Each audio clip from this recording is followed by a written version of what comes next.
galera, Insurecast na área, começando aqui mais um episódio e hoje recebendo aqui uma pessoa muito especial, cara. É um cara que, lá do início da minha história no GR, se iniciou mais ou menos com a empresa, né? Eu acho que a Brasil Risk tinha uns 2 anos antes de eu começar aí no mercado. E até pelo perfil da empresa, que era muito próximo às seguradoras, foi onde talvez eu tenha me alimentado muito de informação ali. Obrigado, Faria. Obrigado por estar presente aqui conosco hoje. Imagina, gente.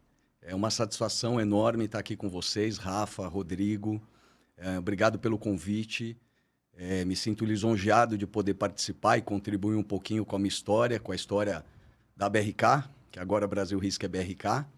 E estou à disposição de vocês. Vamos ver se a gente agrega um pouquinho de conteúdo aí para o nosso mercado segurador. Boa, boa. Obrigado, Faria, novamente. Antes da gente iniciar o nosso vídeo, primeira coisa, não deixam de se inscrever no nosso canal no YouTube. Olha nas só, redes sociais.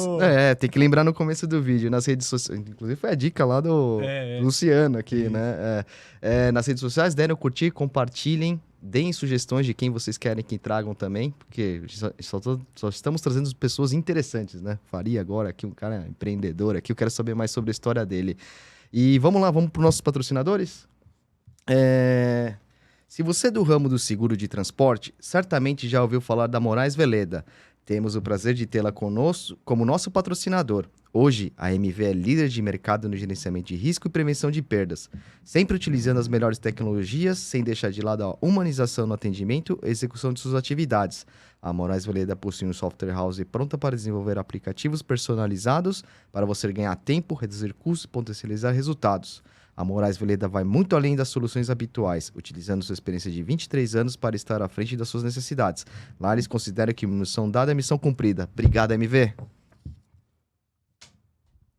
A BRK está há mais de 15 anos no mercado de gerenciamento de riscos e gestão logística, sempre focada em resultados e satisfação plena de seus clientes, se destacando no desenvolvimento de soluções customizadas, com resultados positivos e constantes para seus clientes. A BRK oferece soluções tecnológicas para a mitigação de riscos de roubo de carga, tais quais monitoramento de veículos, inteligência aplicada aos processos de transporte, prevenção de acidentes e sistema de gestão logística. Brasil Risk agora é BRK.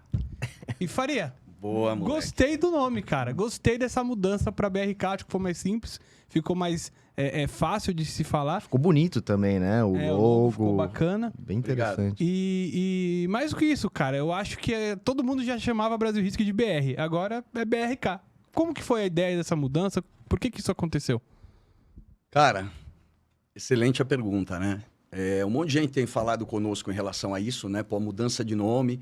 E eu acho que a gente está conseguindo passar o sentimento, que é um sentimento de evolução, né? Então, a gente pensou bastante em relação a esse assunto. A gente falou, pô, primeiro que a gente tem um problema aí, né? Você tem Brasil Risk, que toda vez que você fala para alguém num e-mail, por exemplo, ou endereço do site, você tem que soletrar o Risk, porque a pessoa não sabe como é que está escrevendo aquilo. Então, o BRK já simplificou isso. E, cara, é o nosso momento de super evolução. A empresa vem se transformando nos últimos anos como uma empresa tecnológica, uma empresa digital. Eu acho que é o nosso melhor momento em relação a isso. A gente tem feito muitos investimentos em relação à tecnologia, em relação à inteligência artificial, machine learning, etc. Então, a mudança do nosso logo é mais um item que representa essa evolução tecnológica da nossa empresa. Então, agora, Brasil Risk é BRK. Boa. E conta pra gente, Faria, vamos começar agora falando um pouco de você, né? Como é que foi seu início de carreira? Todo mundo sabe no mercado que você veio do serviço militar, né? Você vai contar antes dele, mano? Deixa ele que ele gosta de falar isso. O cabelinho tá assim. Tá meio reco hoje. Você tem essa veia militar, e como é que foi esse início, essa transição? Conta um pouquinho pra gente aí. Cara, a história, na verdade, assim, né? Eu venho de uma família simples, né? Minha mãe é uma professora do ensino público, meu pai é um contador.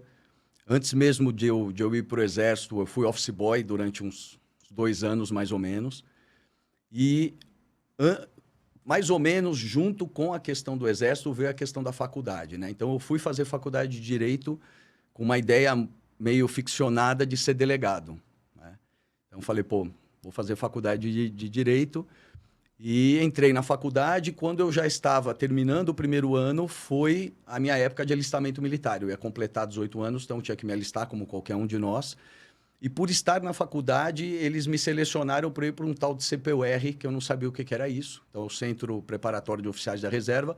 Eles formam ali em 1 ano e meio, eles formam aquela garotada que já está cursando faculdade, eles formam para serem oficiais, alguns, né?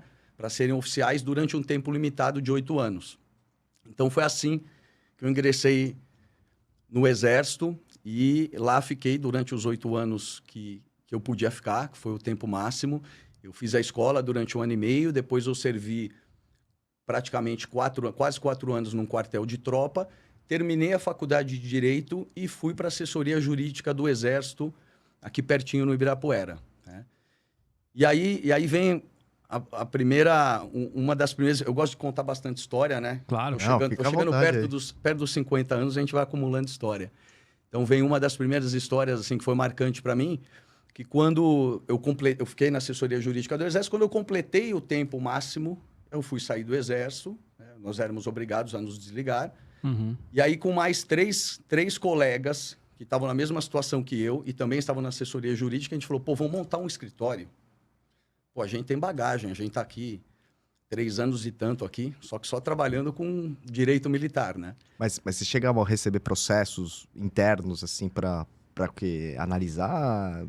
Cara, o grande foco ali era de pareceres jurídicos, porque a gente estava no Comando Militar do Sudeste, né? Então, é onde tem um general 4 estrelas, né? O cara toma decisões e tal. Então, chegavam, na verdade, casos para nós darmos pareceres para o general tomar as decisões dele em relação a isso, em relação àquele determinado assunto. Assuntos internos ali. Assuntos internos, basicamente. Então, por exemplo, um problema de disciplina, um acidente, um disparo acidental, um atropelamento, alguma coisa que tivesse acontecido, que precisasse apurar alguma responsabilidade, a gente fazia parte daquilo e, de acordo com a lei, dava um parecer para o general tomar a decisão ali. Então, era mais ou menos assim que funcionava. Então, quando a gente saiu, aí saímos os 4 e a gente falou, pô, vamos montar um escritório, achando que sabia alguma coisa. A gente falou, então vamos montar. Então a gente já vai fazer para arrebentar? Vamos fazer para arrebentar. Então vamos pegar um escritório na Faria Lima, 2 conjuntos comerciais, unificamos os 2 conjuntos comerciais, pusemos uma porta única lá, pô, deixamos um negócio bonito pra caramba. E aí no primeiro dia de trabalho, cadê o cliente? Cadê os nossos clientes? E aí eu fiquei ali 1 ano e a gente tinha no escritório 3 ou 4 clientes trabalhistas e a gente não conseguia nem pagar as contas. Tinha que tirar dinheiro do bolso ainda para pagar a conta do negócio. Então, caramba. Vem para mim aí um primeiro ensinamento, né? Que, cara, tudo que você vai começar, tem que começar devagarinho. A gente podia muito bem ter ido fazer na casa de alguém ou ter ido para um lugar... Porque quando você começa como advogado ou qualquer coisa, o cliente não vem no teu escritório. É muito difícil. Você acabar indo. E se o cara fala... Não, eu vou até o senhor, eu vou te atender aí, fica tranquilo, tal, não sei o quê. E não, a gente achou que... Cara, assim... Mas vocês eram muito jovens também, aquela cabeça, jovens, né? Vamos arrebentar. E achávamos que estávamos fazendo a coisa certa. Eu já não tinha mais meu pai, então eu não tinha muita orientação, né? Então eu ia muito no meu feeling, que na época estava completamente errado, né?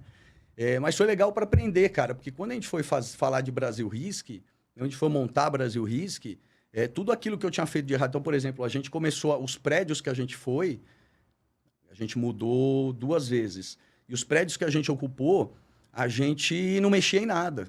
O Ferreira e o Cristiano brigavam comigo. Cara, vamos fazer essa sala aqui. Não, a gente se adapta ao local. Ah, mas aqui a sala é meio torta, meio não sei o quê. Bota uma mesa redonda que resolve.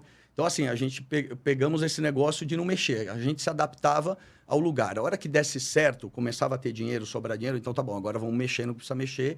Devagarinho também, não tinha aquele negócio já que tá fazendo isso, aquilo, faz o outro e tal. Então... voltando à questão do Exército, saí do Exército no ano 2000, né? E foi o mesmo ano que eu entrei para o gerenciamento de risco, né? Eu saí do Exército no começo do ano 2000 e no meio do ano, um pouquinho, talvez agosto ou setembro, não me lembro muito bem, eu comecei na NGV, né? Você sabia o que era isso ou não fazia ideia? Você já tinha uma ideia? Não tinha a menor ideia, cara. Na verdade, eu nunca tive nem ideia de ser empreendedor, né? Uhum. A gente teve essa tentativa de montar o escritório que não deu certo, mas nunca foi uma coisa assim que, quando eu era garoto, eu era novo, tinha 15, 16 anos, eu quero ter um negócio um dia, eu quero montar um negócio um dia. Verdade? Eu não tinha isso, cara. Eu fui adquirindo isso com o passar do tempo. Mas, logo que não deu certo o negócio do escritório, eu passei a mão no telefone. Bom, primeiro tem uma coisa engraçada aí, que eu cheguei para os meus sócios no escritório, né? E falei, gente, eu não aguento mais, a gente está um ano aqui, a gente só gastou dinheiro e eu preciso ir embora. Eu não aguento mais ficar, eu não tenho mais dinheiro para colocar no negócio. E aí a preocupação dos caras falou, pô, mas o que a gente está dividindo por 4, agora a gente vai dividir por 3? Então a preocupação dos caras não era, pô, vamos dividir cliente. Não, cara, é a dívida, cara. Agora a gente tem que dividir só por 3, não mais por 4. Eu falei, cara, 1/4 de todos os móveis que estão aí, tudo que está aí é meu, não é? Então fica para vocês, está tudo certo. Peguei, fui embora e comecei a ligar para meus amigos, a grande maioria do Exército.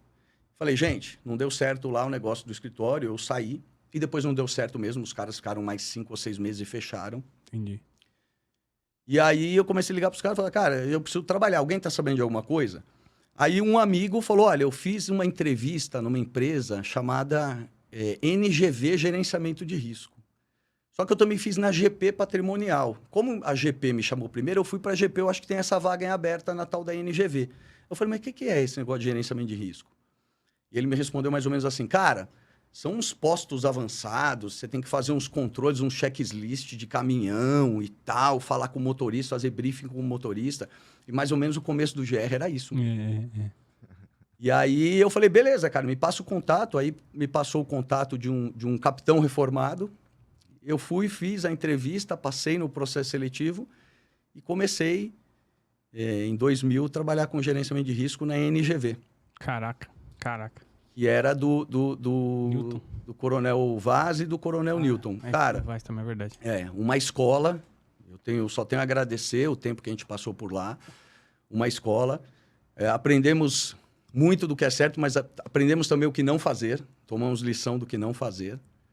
Mas eu sou imensamente grato à oportunidade que foi dada na época. Eu acho que a gente soube aproveitar a oportunidade. Depois a gente viu que tinha espaço no mercado para a gente fazer alguma coisa diferente. A gente tomou essa decisão, saiu da empresa.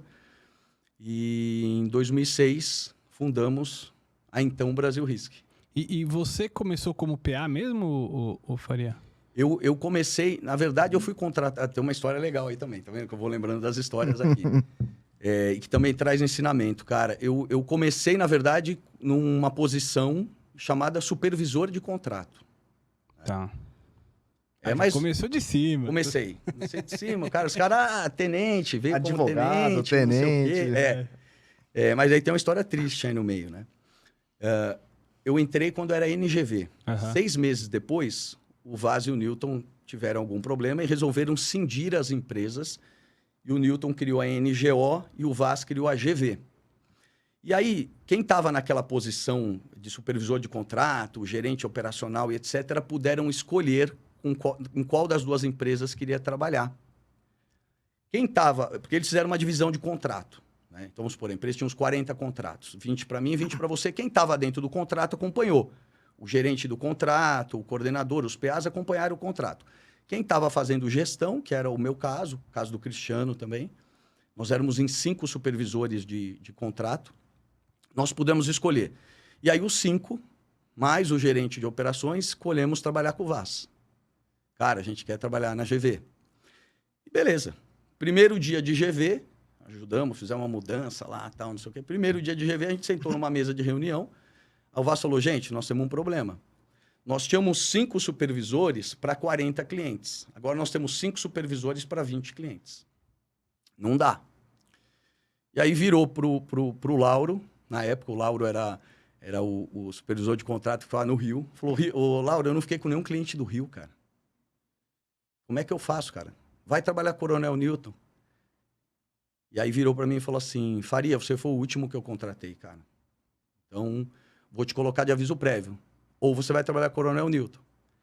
Aí eu falei, chefe, cara, por um motivo de foro íntimo, eu prefiro, então, entrar de aviso prévio. E aí ele fez um compromisso comigo, ele falou, se acontecer alguma coisa nesse meio do caminho, e ele falou, vou te dar um aviso prévio de 60 dias, e se acontecer alguma coisa nesse meio do caminho, eu te aviso e a gente pensa em alguma coisa. Eu falei, beleza. Perto de dar uns 30 dias de aviso prévio, ele me chamou, falou, eu acabei de fechar um contrato, Metropolitan Logística, e eu preciso pôr uma pessoa lá. Só que não é uma pessoa a nível supervisor de contrato, é uma pessoa a nível coordenador. Que na GRs você tem um supervisor acima do coordenador, diferente de uma série de companhias, né? Uhum. Eu falei, e? Ele falou, aí que seu salário vai diminuir, né, cara? Vai baixar de cargo, seu salário vai diminuir, mas é o que eu posso te oferecer para agora. Eu falei, tá fechado, vamos trabalhar. Eu falei, vamos fazer um outro acordo? Assim que você tiver a oportunidade de trazer alguém para a posição de supervisor de contrato, você me traz de volta, você me privilegia por causa de tudo isso que... Ele falou, cara, já está na minha cabeça, já está palavrado. Aí aí eu trabalhei dentro da Metropolitan como PA, né? E uma operação que foi ficando gigante. Na época eles faziam toda a logística de algumas companhias, de algumas operadoras de celular. E foi a época que o celular estava entrando no mercado. Então, cara, todo dia tinha aquelas entregas em Fiorino, sabe? Um negócio meio louco, às vezes escoltado por moto. Um negócio... Nervoso. Né? E aí, fiquei lá durante um tempo. Ele cumpriu a palavra dele. Quando teve oportunidade, me chamou. Voltei a ser supervisor. Depois fui promovido a gerente. Depois, lá mesmo, eu cheguei a ser gerente de operações patrimoniais. O Cristiano era gerente de operações de transporte. Eu era gerente de operações patrimoniais. Depois o Cristiano foi promovido a diretor, virou meu chefe, né? E o Charles veio para a posição do Cristiano. E, cara, foi muito legal. Foi uma escola e nos ensinou bastante, nos enveredou para esse caminho de montar a Brasil Risk. E aí, como vocês se espantaram, né? Falou, pô, você nunca teve esse negócio de ser empreendedor? E a Brasil Risk nasceu também de uma forma inusitada, né? A gente estava almoçando, eu, Ferreira e o Cristiano, um dia no Porpetão, acho que vocês não conheceram. Era um boteco de esquina ali na Miruna mesmo, onde ficava a GV. E nós três estávamos almoçando lá e aí a gente meio triste com a empresa, né? De algumas coisas estavam acontecendo. Pô, se essa empresa fosse minha, eu já fazia isso, fazia aquilo, fazia o outro, ia tomar tal decisão. Esse setor não precisava, essa pessoa não sei o que está fazendo lá. E aí não lembro qual dos três, mas um falou assim, pô, por que a gente não monta uma? Aí os outros dois falaram, você tá louco. Eu ia falar isso. De que jeito? Quem foi o louco? E o próprio que falou isso depois concordou. Falou, é verdade, não dá. Só que daí aquilo ficou martelando na minha cabeça. Passou um mês, mais ou menos.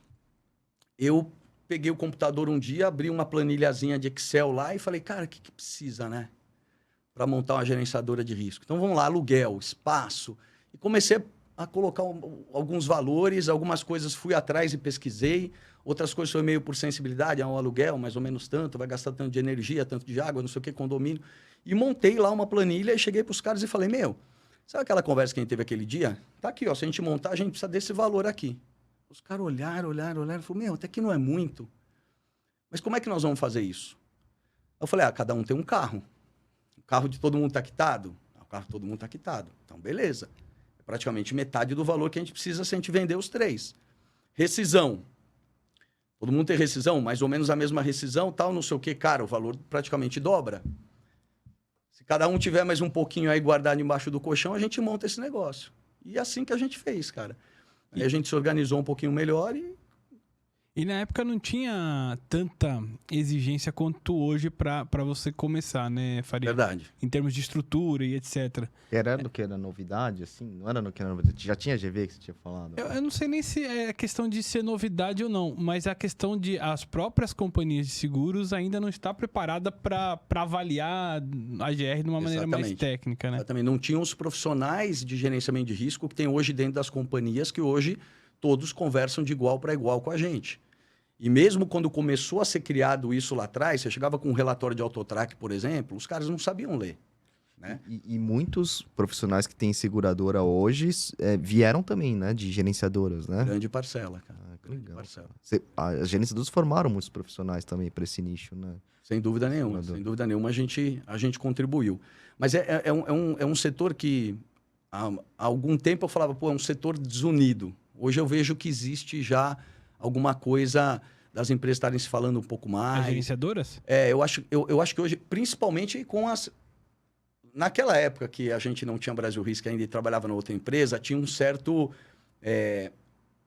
Fica mais fácil explicar da seguinte forma. As gerenciadoras antigas não viam as seguradoras e corretoras como clientes. Falaram, meu cliente não são esses caras. Uhum. Eu vou ouvir um moleque vir aqui e falar para mim o que eu tenho que fazer, o que eu não tenho que fazer. Então, eu ouvi isso várias vezes. E a gente justamente remava contra isso. Falava, claro que é, cara.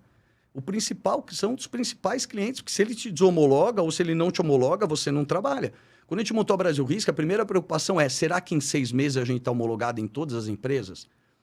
Todas as seguradoras, todas as companhias? Era essa a maior meta. Falou, cara, se eu não tiver homologado, eu posso ter um cliente desse tamanhinho que eu não trabalho. É verdade. Então, assim, era a forma de se enxergar o mercado. A forma antiga era, não, meu cliente é o embarcador, o operador logístico, a transportadora. E hoje, eu acho que todo mundo entende o papel de seguradoras e corretores, o quanto que é importante, cara. E você tem que estar bem com esses caras. Se você não tiver, não adianta nada. Ele vai procurar quem os atenda melhor. E vocês já iniciaram com esse DNA bem forte, né, Faria? Cara, então, hoje quando a gente pensa um pouquinho, fala, pô, como é que começou, né, a nossa prospecção comercial, né? Então, primeiro eu lembro bem que, como a gente tinha vindo de uma gerenciadora que na época era grande, e a gente atendia grandes contas, a gente falou, pô, eu conheço fulano lá em tal empresa, em tal embarcador, tem a Metropolitan, tem não sei o quê. Aí, cara, quando a gente foi bater na porta desse cara, esse cara falou, cara, não dá para começar, quantos clientes vocês têm? Uhum. Como é que vocês estão funcionando? Onde vocês estão homologados e tal? E aí a gente pegou, primeiro mudou completamente o foco, né? A gente falou, cara, 2 coisas que a gente tem que fazer. Primeiro é isso, prospectar através de seguradoras e corretoras. Ou seja, me dá onde você tem problema. Me dá o que você tem de problema que eu vou resolver. Eu já volto nisso. E a outra coisa era fazer o seguinte, bom, se eu tenho um embarcador grande, atendia bem o cara, eu tinha relacionamento com todas as transportadoras daquele embarcador grande. Eu estou batendo no embarcador e não estou trazendo nada. Cara, eu vou na transportadora dele. Porque ele muitas vezes tem operação que é dele mesmo. Ele tem uma policyzinha, ele tem operação, cara, essa é a operação que eu quero. E é assim que a gente começou. Cliente pequeno. Transportadoras de Santos, transportadoras aqui de São Paulo. A gente começou assim e foi ganhando corpo. E aí, voltando a falar de seguradora, naquela época, tinha um problema muito sério com eletrônicos. Uhum. Né? E aí a gente falou, poxa, cara, vamos meter a cara nisso aí. Todo mundo com problema de eletrônico, vamos resolver. E aí a gente começou com Sony, com AOC na época, isso a gente está falando de 2008, 2007 para 2008, alguma coisa em 2009. Então, a gente ficou conhecido na época, assim, os meninos que resolvem o problema do eletrônico. A gente chegou a ter... Foi um foco, né? Todos... Foi um foco, foi um segmento. E hoje a gente voltou muito para esse negócio de segmento, né? Um negócio que o Vasco fala muito, a gente voltou. Eu ia até comentar isso, até desculpa te cortar. Na época você tinha muito esses nichos, né? A gerenciadora X é do siderúrgico, a Brasil Risk é do eletrônico, a Y é de transportador.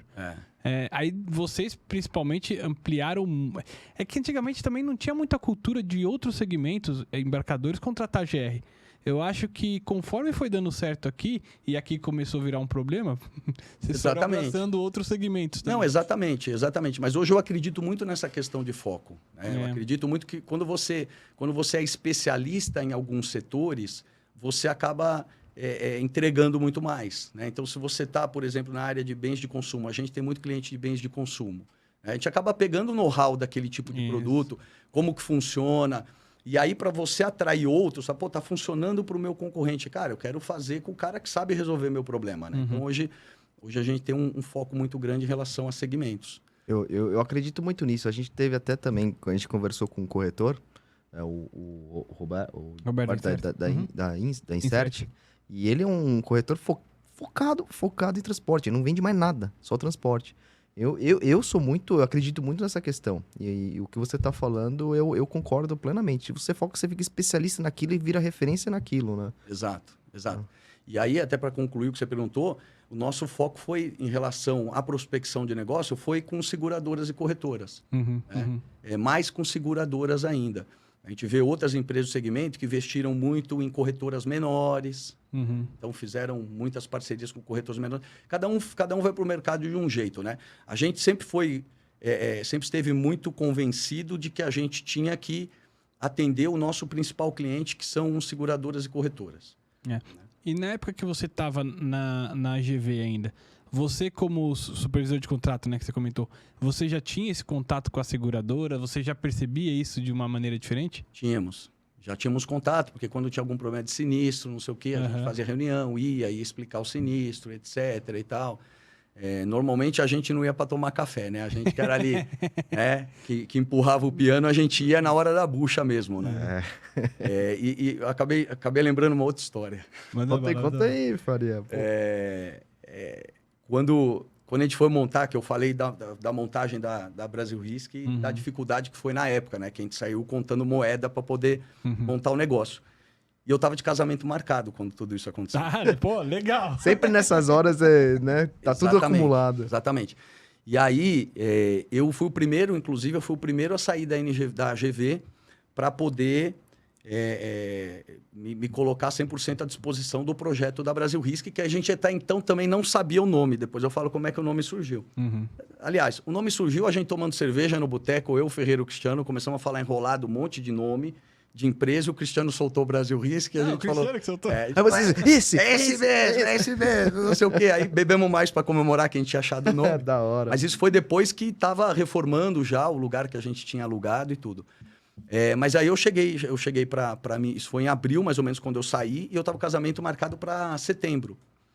Aí eu cheguei para minha então noiva e falei para ela, falei, ó, eu tô saindo da empresa, eu pedi as contas, eu já cheguei assim, né? Eu liguei e falei, ó, tô passando a noite na sua casa. Ela, o que aconteceu? Falei, não, chegando eu Vendi a casa ela, também. Você tá me deixando... Eu falei, calma.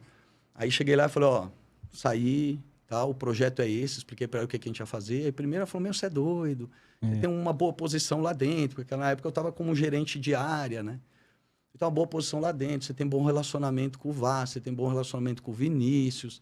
Pô, acho que você tem muito para crescer dentro da empresa e tal, não sei o quê. Eu falei, mas o projeto é esse, a ideia é essa, tal. Tô com o Ferreira e com o Cristiano. Ela falou, piorou.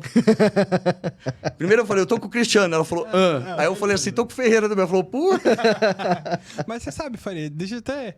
Você sabe que eu sempre achei vocês três, assim, bem complementares, no sentido que o Ferreira é o bom vivan, né? É o cara que abre as portas em todos os lugares, etc.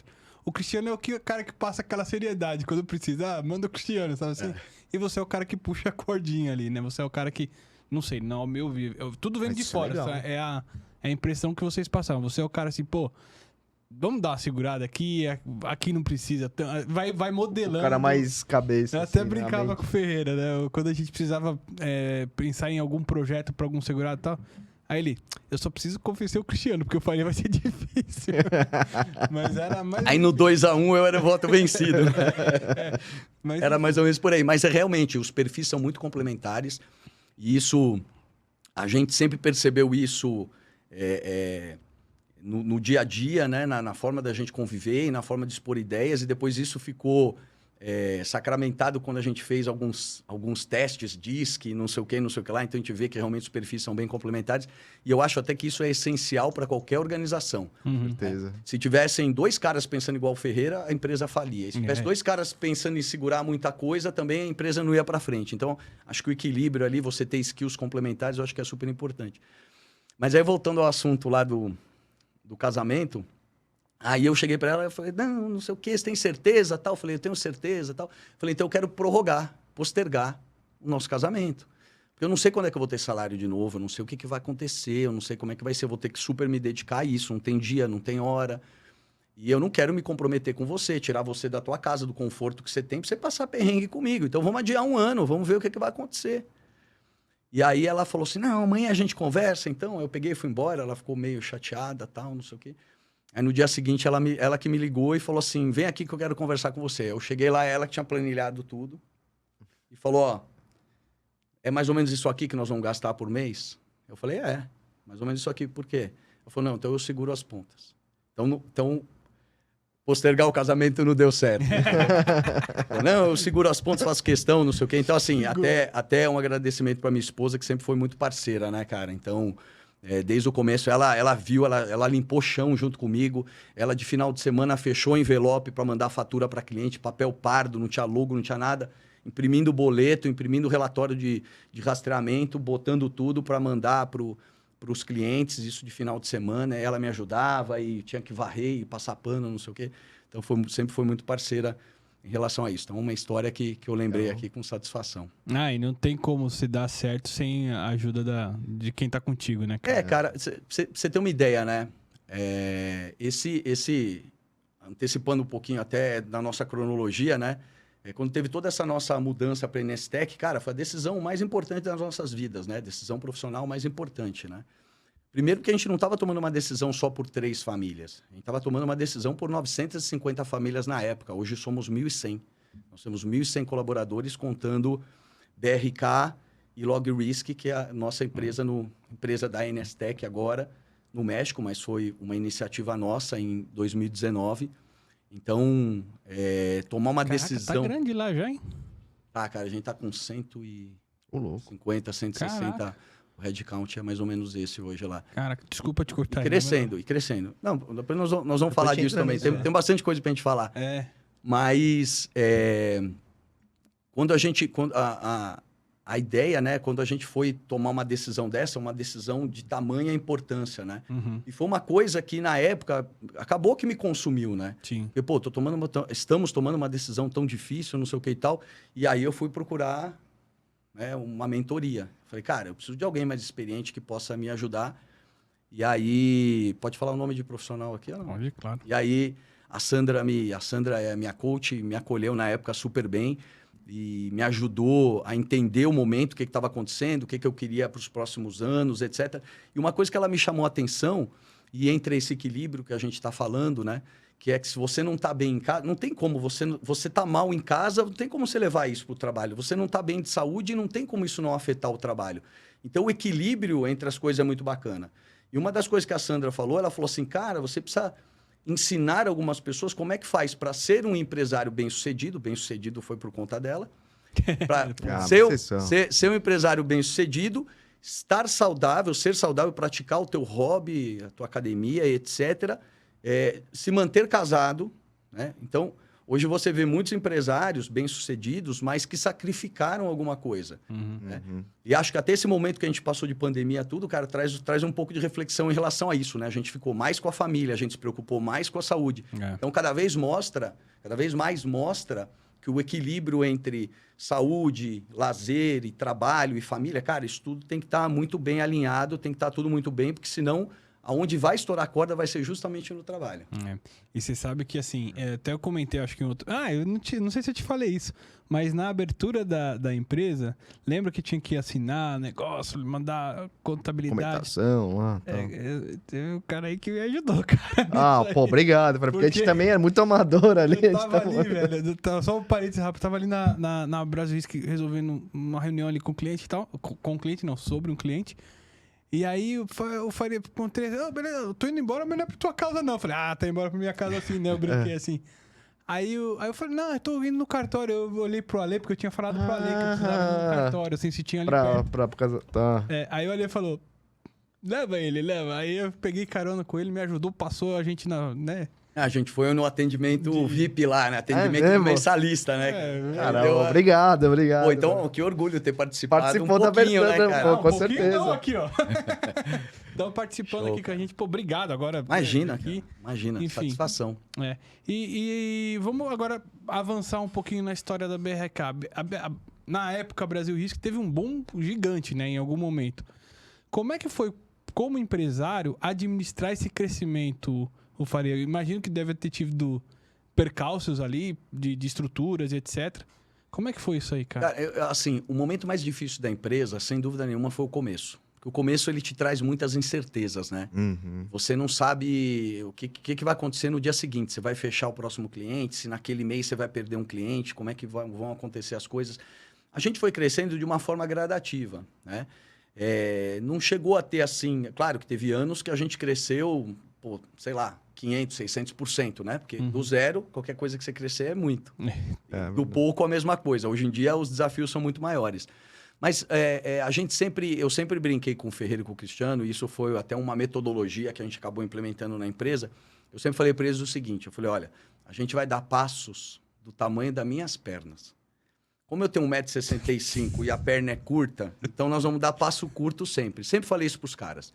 Então, assim, a gente nunca foi a banco para levantar capital para poder investir no negócio. A gente sempre acreditou muito no reinvestimento. Então, nós não nos preocupávamos com o nosso bolso, a gente preocupava em manter a empresa saudável e ter fluxo de caixa para implantar novas operações. E quando estouravam 2 ou 3 operações ao mesmo tempo, e você tem que ter um fluxo de caixa saudável ali, uns 5 ou 6 meses, às vezes, né? Porque você tem que contratar as pessoas. Então, isso normalmente você tem um prazo de implantação de 30 dias. Aí você faz a implantação do primeiro mês, você emite a primeira fatura. Então, você já teve ali, você já correu ali 60 dias. Só que tem clientes que te pagam com 120 dias. Nossa. Clientes que te pagam com 90 dias, né? Então, você emitiu a fatura para o cara, você vai receber daqui 3 ou 4 meses, além daqueles 2 primeiros de implantação. Então, cara, assim, sempre a cabeça foi muito no negócio. Né? A gente nunca dispersou e falou, pô, vamos tirar o dinheiro daqui para colocar em outro negócio, vamos tirar o dinheiro daqui para colocar no bolso. Né? A gente até tentou outros investimentos em alguns momentos, mas foi com dinheiro do próprio bolso, sem ter tirado da empresa, né? sem ter sangrado a empresa, que eu acho que o segredo é esse. E a gente nunca teve muita habilidade. Como a gente não vem de família de empresário, né? A gente não estudou para isso. A gente via o que acontecia, estudava ali alguma coisa na hora ali, o que estava acontecendo, o que precisava ser estudado, e pesquisava, e etc. E via o que outros empresários faziam. Então, a gente tinha um feeling, um norte muito bom. Mas acho que o grande conceito sempre foi esse. Não dar passo maior que a perna, esperar receber para depois gastar. Sabe coisas básicas que a gente deveria fazer na nossa casa? Que muita gente não faz, né? E a gente foi sempre assim, cara, no beabá ali, entendeu? Contando vírgula, tudo direitinho, fazendo tudo certinho. Nem habilidade para ir a banco. Na época, outros amigos empresários falavam, cara, se você for a banco e tomar um dinheiro a X, e você pegar esse dinheiro e fizer não sei o quê, você vai estar rentabilizando em cima do dinheiro que você pegou do banco. É um puta negócio. Eu falei, tá bom, eu não sei fazer isso. Eu não sei fazer isso, eu não vou fazer. Não tenho habilidade para fazer isso. Né? Então, às vezes, você ia até nesses clientes que te fechavam com 90, 120 dias, a próxima coisa que o próprio cliente te oferecia é, você não quer antecipar o seu recebimento? Que a gente tem o banco tal como parceiro, que vai te cobrar uma taxa menor, e você não fica sem fluxo de caixa. Cara, a gente nunca fez isso. A gente segurava onde? E falava, não, eu tenho dinheiro em caixa, eu não vou fazer. Legal. Porque a gente sempre acreditou que tomar dinheiro não é uma boa. Né? A gente sempre usou essa premissa. E pode ter um monte de empresário que acha diferente de mim, me conteste e me prove, inclusive, que seria melhor eu ter antecipado, feito alguma coisa naquela oportunidade, mas é o tal negócio. Cara, eu preciso focar naquilo que eu sei fazer e naquilo que eu sou bom. Então, eu preciso entregar gerenciamento de risco. Eu não quero ficar fazendo mágica com dinheiro, não é o nosso negócio. Né? Então, a gente sempre cresceu de uma forma orgânica. Né? A gente nunca foi para banco para fazer nada. E essa sua história, assim, agora até pessoal, ô Faria, de chegar a CEO da empresa e tal, óbvio, você já era um dos donos, um dos sócios, hoje você é o CEO já num processo da Instec. Como é que foi para você se preparar para esse momento, em termos até de estudo, enfim, etc? Também foi uma coisa, foi resultado da minha mentoria, né? Resultado do trabalho que a Sandra fez comigo. E eu lembro que a primeira vez que a gente sentou para conversar, ela me perguntou como que eu queria estar, o que você quer, como é que você quer estar daqui 3 anos? Você quer estar fazendo o quê, em que posição? E a primeira resposta que eu dei para ela, eu falei, eu quero estar fazendo o que eu estou fazendo. Quero continuar sendo diretor administrativo e financeiro da Brasil Risk e tal. E ela falou, tá bom. Né? Primeira sessão, tá bom. Estava fazendo um mapeamento ali, entre outras coisas. Essa foi uma das perguntas. E essa é a cabeça que eu tinha naquele momento. E depois eu fui enxergando que a empresa precisava um pouco mais de estratégia, porque a gente foi conhecendo outras empresas do grupo, estruturadas com essa posição de CEO.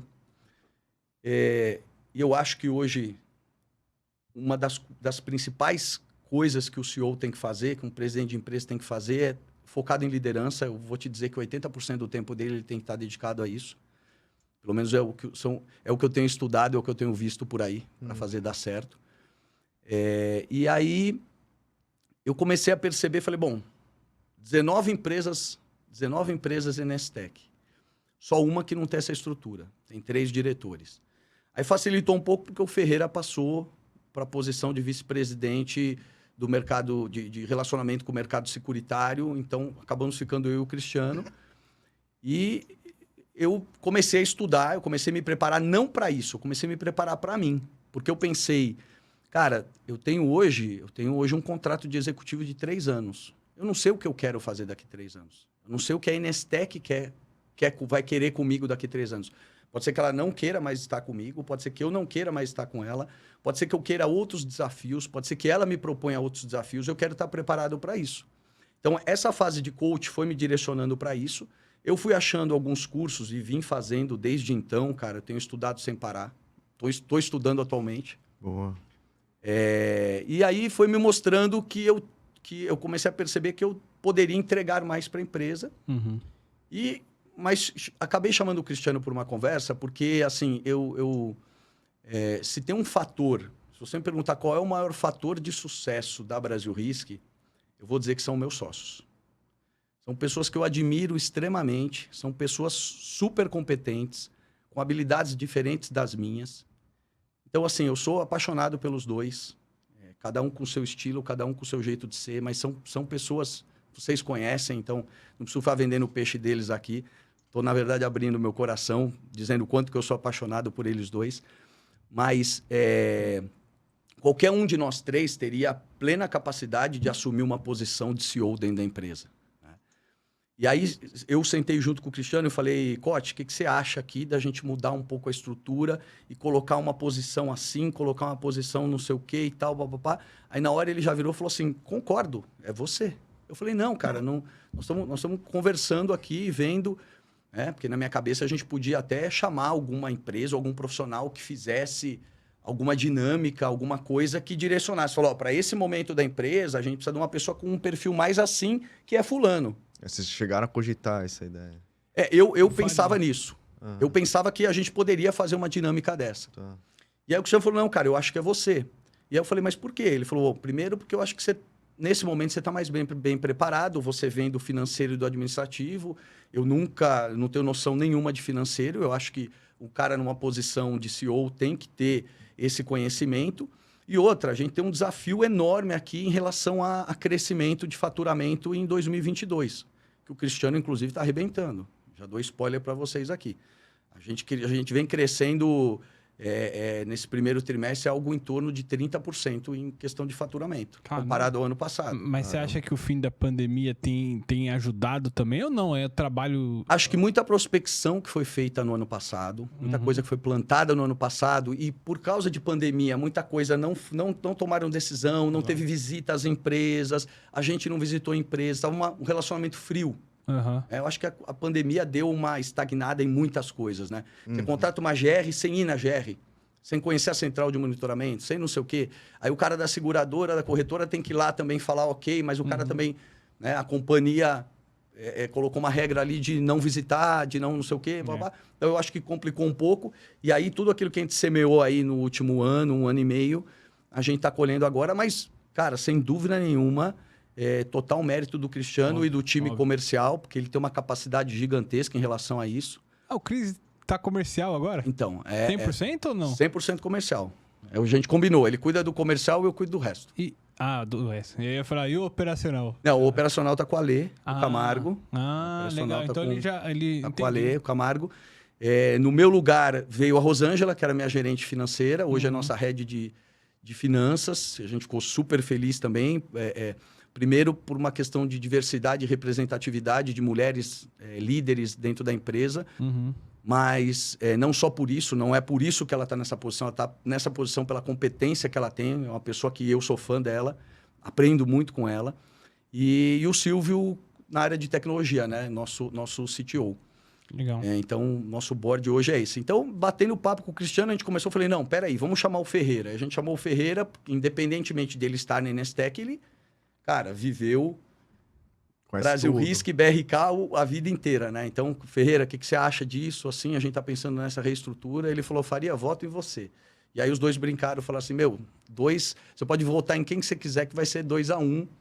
E aí eu falei, então, bora, vamos para esse desafio.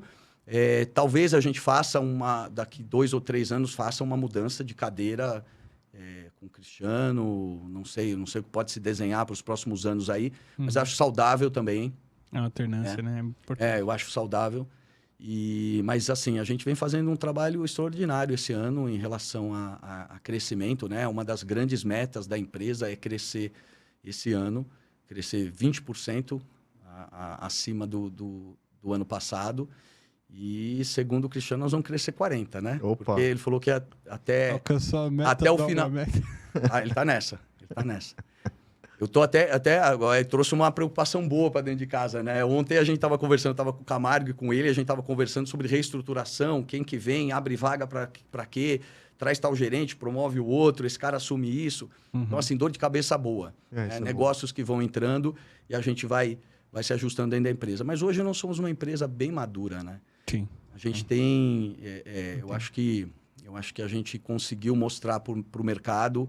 Acho que a gente fez a gente é de uma geração diferente, né? De gerenciadoras de risco. Acho que a gente inspirou outras também, encorajou outras, né, a virem depois da gente. E inclusive isso, saiu da Brasil Risk, né? Pessoas que saíram da Brasil Risk e já montaram exato, cara. E pessoas que saíram da BRK e montaram também suas empresas. Isso é muito bacana. Isso é super normal, né? Dificilmente você vai ver um dono de transportadora que não foi motorista. É a evolução do trabalho do cara. O cara está trabalhando num lugar, de repente ele vê uma possibilidade, tem uma visão diferente, resolve arriscar. Tem aquela veia de empreendedor e vai embora. No meu caso, descobri no meio do caminho, né? Mas é isso, cara. Boa. E eu falei, como que tá sendo essa experiência de ser CEO, assim? O que você falou muito na questão da liderança, assim, porque qual que é a visão de um CEO, assim? É muito finanças, ou são pessoas, ou é tudo? O que você, na tua experiência? Cara, assim, eu acho que, obviamente, você tem que conhecer muito bem o negócio e você tem que ter visão sobre todas as áreas, né, todas as áreas da empresa. Mas eu acho que hoje eu procuro dedicar a maior parte do meu tempo a me relacionar com as pessoas da nossa empresa. Mesmo que isso seja fora de horário de expediente, então a gente vem criando coisas diferentes, porque eu acho assim, cara, você tem que ouvir as pessoas. Hoje, se você não ouve as pessoas que estão trabalhando com você, e não adianta você ouvir só a liderança, cara, você tem que ouvir a base também. Então, existe hoje, na maioria das empresas, um hiato muito grande entre a base e as lideranças. Eu acho que uma das tarefas do CEO da empresa é ele se mostrar disponível não só para as lideranças, mas para a empresa como um todo. Eu, quando fiz a reunião, então já estava acertado com o Cristiano, com o Ferreira e com o Vasco, que era nosso CEO, agora é o chairman executivo da Inestec. E aí vem uma novidade, que é a Juliana Tubino, que agora é nossa CEO na Inestec, mas depois a gente pode falar sobre isso. Mas depois que a gente levou isso foi aprovado na Inestec, a gente começou com essa estrutura. Eu fiz uma reunião com o board para falar sobre o assunto, e a hora que eu desenhei o nosso organograma, o que seria nosso organograma novo, que eu desenhei na lousa, eu pus essa posição de CEO do lado do diretor de operações, do diretor comercial, do diretor de tecnologia, do diretora financeira, eu coloquei do lado, e até o Camargo falou, chefe, mas essa caixinha é em cima, né? Eu falei, cara, não é assim que eu quero que vocês me vejam.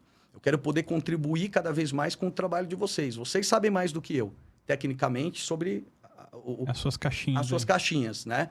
E eu quero contribuir cada vez mais, cara. Eu quero ajudar naquilo que vocês precisarem. Eu quero estar muito focado em estratégia, em planejamento. Então, acho que o CEO tem uma lição de casa que ele faz sozinho e com o board dele e traz todo mundo para essa discussão e chega numa decisão que é planejamento estratégico, orçamento é uma coisa que tem que participar, não adianta, e a gente tem que viver em cima de orçamento.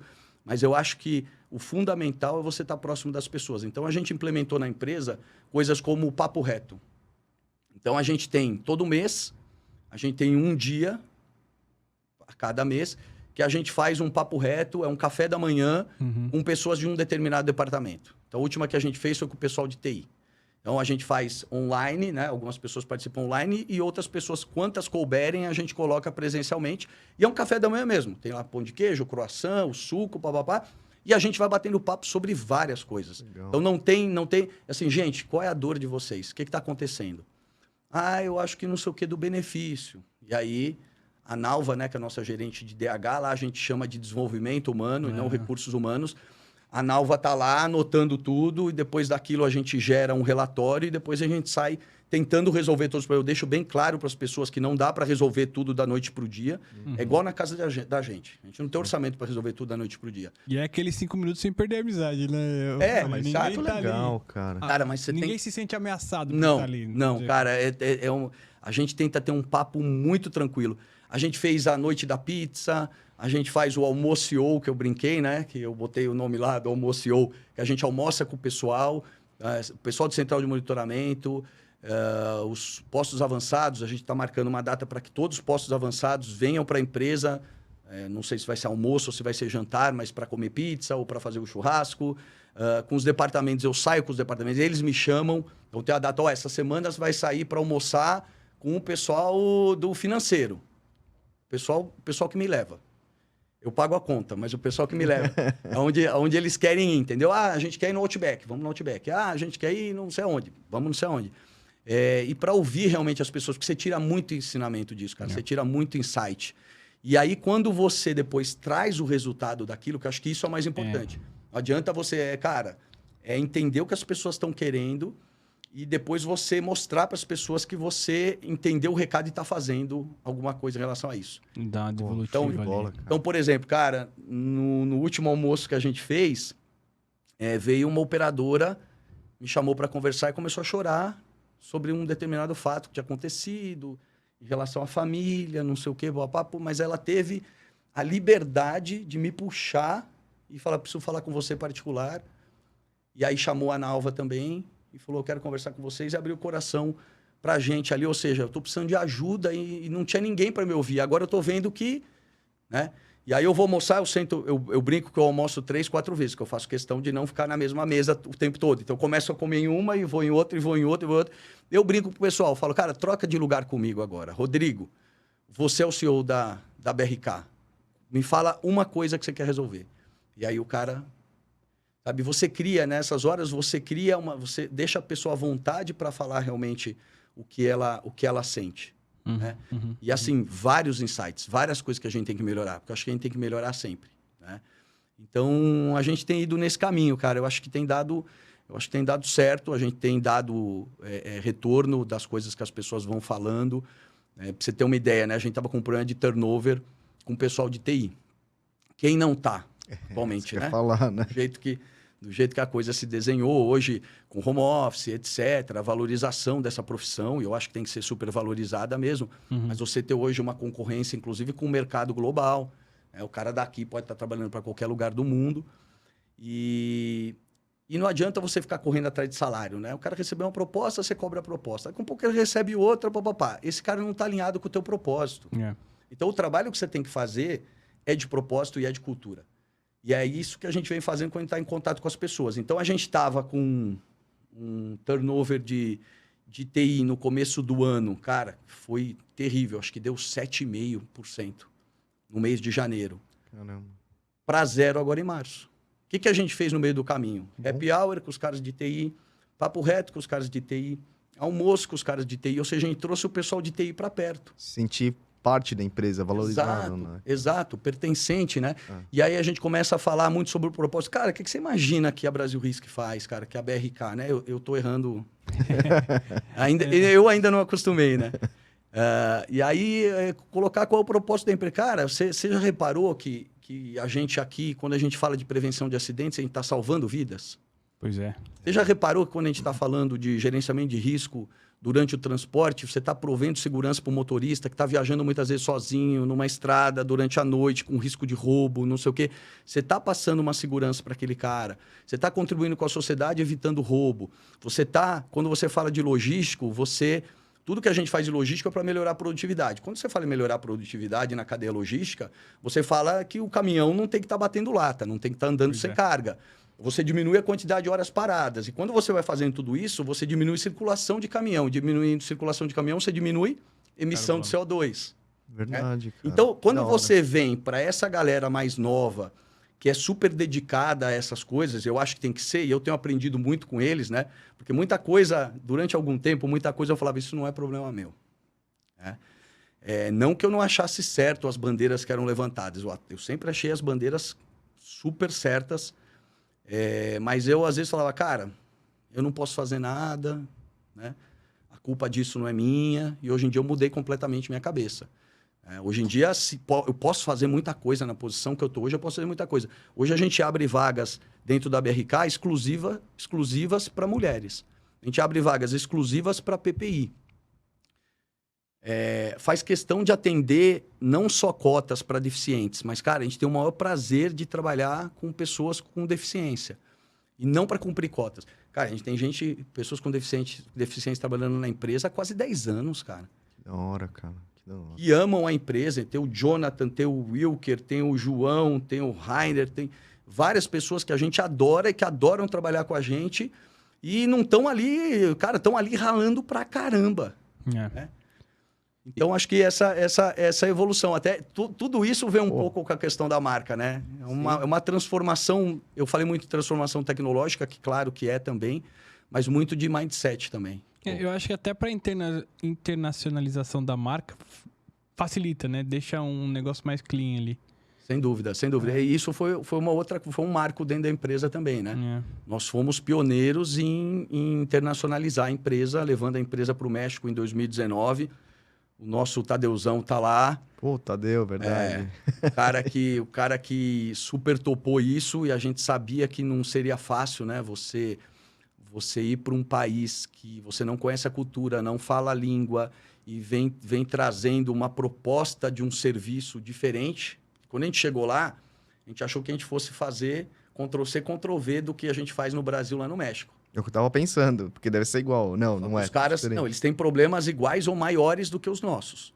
Só que o problema é que, culturalmente, eles não estão adaptados ainda ao tanto de tecnologia que a gente usa. A gente tem muito mais tecnologia aqui no Brasil do que eles lá.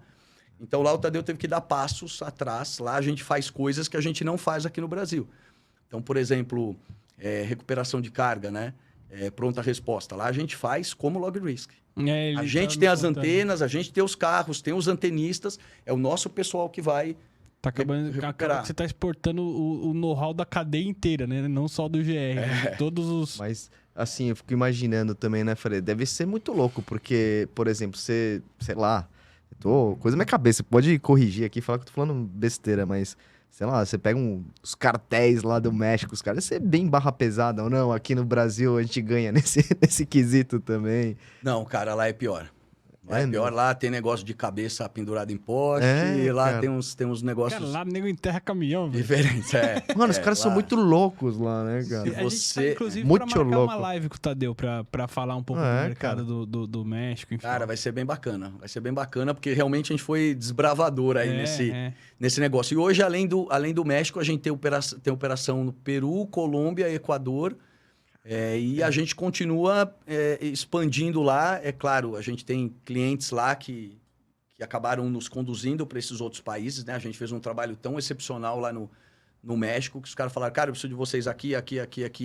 E tem planejamento para crescer mais. E talvez o Tadeu, dentro da sua estrutura, né? Como aqui no Brasil antes, seja o cara que tinha mais a cultura BRK na veia, né? Para representar isso lá fora. No momento sim, cara. No momento sim. Ou seria um de nós três, ou seria ele. E é óbvio, ele foi inclusive como sócio lá na LogRisk. Não adianta também você fazer um convite pro cara. Cara, você quer se lascar um tempo aí? Porque é difícil, né? Para qualquer um seria difícil. Ele foi sozinho, a esposa e a filha ficaram. Depois a esposa foi, a filha ficou. Então, assim, tem ali... Pô, eu tô indo para um país que eu não conheço ninguém, não conheço a cultura, não falo a língua e ainda as pessoas que eu mais amo e confio estão ficando aqui. Né? Foda. Então, momentos complicados. Mas ele, cara, tirou de letra com toda a habilidade que ele tem. Ele tem, sem dúvida nenhuma, uma das pessoas que mais tem DNA BRK. É um cara que é super especial, um cara super competente, não tem tempo ruim pro Tadeu. Teve um dia que eu falei com ele por chamada de vídeo, ele falou assim, ó, minhas mãos aqui, chefe. Eu falei, o que aconteceu? Ele falou, meus dedos aqui, os dedos tudo arrebentado. Eu falei, o que você fez, cara? Não, aqui, cara, aqui se a gente não faz, ninguém faz as coisas, demora, o cara quer marcar para vir na semana que vem. Eu passei infra, tudo aqui, cabo de rede, RJ, não sei o que, eu que instalei tudo aqui. Passou 2, 3 noites virado. Caraca. Que a gente mudou, a gente já mudou 2 vezes lá no México. Ah, é? Não A sabia, gente não. tinha um espaço numa WeWork lá, ficou pequeno. A gente foi para um outro espaço, ficou pequeno. A gente está na terceira mudança, cara. A passos de faria, nem Tá tanto. bem? nem- Lá eu acho que esse espaço... Mas você pode ter certeza que nos investimentos está a passos de faria ainda, cara. Porque o financeiro, quem controla o financeiro lá é aqui no Brasil, entendeu? Ô, Faria, e aí, pra gente encaminhar nosso papo aqui, fala um pouco desse momento NSTech. Como é que tá a BRK posicionada dentro do grupo? Enfim, o que vocês estão aproveitando da estrutura NSTech até para, enfim, aprender? Como é que é esse momento? Cara, assim, primeiro a NSTech tem uma tese muito bacana, né? E não foi à toa, né? Que a gente tomou uma decisão super importante por 950 famílias e eu tenho certeza, hoje eu tenho certeza absoluta, sem dúvida nenhuma, que foi uma decisão super acertada. Primeiro porque a NSTech tem uma tese que é muito bacana, né? Então, ela investe em empresas com receita recorrente, ela investe em empresas líderes de mercado, com o sócio certo. Então, isso é muito bacana, porque isso é uma coisa que o Vasco cuida pessoalmente e vai continuar cuidando, mesmo agora com essa mudança organizacional que a gente está passando. Porque não adianta, cara, você tem que trazer... Muitas vezes você vê uma empresa melhor em algumas coisas, mas os sócios que não se adequam ao nosso propósito ou àquela tese. Então você acaba falando, cara, eu vou para a empresa 02 em alguns outros requisitos, mas eu preciso do sócio certo. Uhum. Então, e mantém as empresas autônomas, independentes. É óbvio que tem algumas coisas, você faz o budget, depois que você fez o budget é submetido à aprovação, foi aprovado, você tem liberdade e autonomia para continuar a tua vida. Né? Então não tem pegação no pé, toda semana alguém te liga, quer saber isso, quer saber aquilo, me manda isso, me manda aquilo. Cara, você tem seu budget aí, você segue a tua vida. Né? E uma coisa que é muito legal, que é uma cultura de servir as investidas. Então isso é falado a todo tempo na NSTech. Cara, a gente está aqui para servir vocês, para melhorar as coisas para as empresas. E isso tem sido feito de uma forma extraordinária. Cara, não é à toa, a gente não está crescendo 30% comparado ao ano passado, simplesmente porque a gente está vendendo mais. É uma série de outras coisas. Né? E a gente ganhou no meio disso tudo, a gente ganhou uma controladoria que a gente não tinha, governança que a gente não tinha. Hoje a gente tem um lastro, né? Então hoje, cara, tem BRK, que é de tal tamanho, mas você tem NSTech, que é de outro tamanho muito maior. Então você hoje também passa uma segurança e uma senioridade muito maior. Verdade. Eu brinquei, eu falei, pô, a gente há 15 anos, agora vai fazer 16 em julho, né? Então, vamos colocar 16. Há 16 anos montamos a Brasil Risk, sem planejamento estratégico, sem BP, sem saber o nome, sem análise de mercado nenhuma, sem saber o ideal customer profile da empresa. Então, a gente não tinha nada teórico sobre o negócio. E a gente chegou onde a gente chegou. Imagina agora quando você pega a nossa empresa e adiciona uma série de itens que são fundamentais, que para nós nunca foi, empresa de dono, né? O que você não impulsiona o negócio? Então, a gente não está crescendo 30% à toa. Uhum. Não é só vendas que está... Claro, a gente está vendendo muito mais, mas a gente está vendendo muito mais por quê? Porque a cabeça da empresa mudou, o profissionalismo da empresa mudou. Hoje, a gente tem que ter pessoas adequadas ao tamanho do negócio. Né? Então, assim, eu acho que a contribuição da NSTech, cara, foi fantástica. Continua sendo fantástica. Eu continuo acreditando demais nesse momento que a gente está passando. E acho que a gente, enquanto NSTech, a gente tem muito para contribuir com o mercado securitário, com dados, com informações, levar para vocês, levar para esse mercado, ajudar vocês a tomarem decisões baseadas em dados. Então, uma série de dados que a gente vem preparando e que a gente vem montando aí ao longo do tempo. Eu acho que... E que o mercado é carente, o mercado de seguro Exatamente. É muito carente de informação de qualidade. Exatamente. Eu acho que as coisas vão começar a ficar um pouco mais claras do que a gente pode, como que a gente pode ajudar, contribuir, agregar valor no dia 10 e no dia 12 de maio, que vai ter a Insure Future, né? que o Ferreira está liderando aí. Então, vão ser 2 eventos, um focado em corretoras, outro focado em seguradoras, 2 dias diferentes, que acho que a gente vai começar a dar um pouco mais de visibilidade daquilo que a gente pode contribuir com o mercado securitário. Eu acho isso super importante. Isso é muito bom, igual ela falou, é um pouco carente, né, o nosso mercado, principalmente segurador, somente na questão de dados, de BI, esse tipo de coisa para a gente conseguir enxergar, né? Eu acho que é muito um pouco do propósito que vocês vêm trazendo aí. Sem dúvida, é isso aí. Porra, É isso deixa eu aí. te perguntar uma coisa. E hoje, dentro da NSTEC, vocês têm mais empresas concorrentes, digamos assim. Isso não interfere? Cada um faz do jeito que você quer?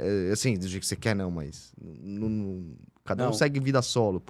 Na verdade, a verdade, a NSTEC ela é dividida em BUs, né, em Business Units, e tem uma BU que é de gerenciamento de risco. Nessa BU tem BRK, Buoni e Open, mas o que a gente fez foi justamente o que a gente estava falando no começo do nosso bate-papo, que é dividir segmentos. Então, hoje, a gente sabe quem é melhor no quê. Quem faz melhor o quê. Show. Então, cara, para que eu vou ficar batendo cabeça aqui no mesmo segmento que a outra empresa, se eu sei que isso aqui a gente faz melhor, isso aqui faz melhor. Então, a prospecção de mercado, hoje em dia, tem sido um pouco diferente. Ela tem sido segmentada e tem dado super certo, mas nós somos empresas com... Isso não quer dizer também que eu vou abrir mão de um cliente que eu já tenho. Não é isso, né? A gente continua concorrendo entre as empresas, mas a gente tem ali um direcionamento, uma forma boa de convivência. Legal. E, pô, Faria, obrigado, cara. E você tem alguma coisa que você ainda acha importante falar aqui, cara? Cara, eu penso o seguinte, cara, o mundo todo tá uma loucura, né, cara? A gente tá num momento de transformação, não só transformação digital, mas a gente vem passando por coisas que a humanidade não tinha conhecido. Quer dizer, já até tinha conhecido algumas, mas que as nossas gerações estão vivendo, né? Então, a gente está passando por pandemia, está passando por guerra, momento político problemático, momento econômico. Pô, você tem hoje...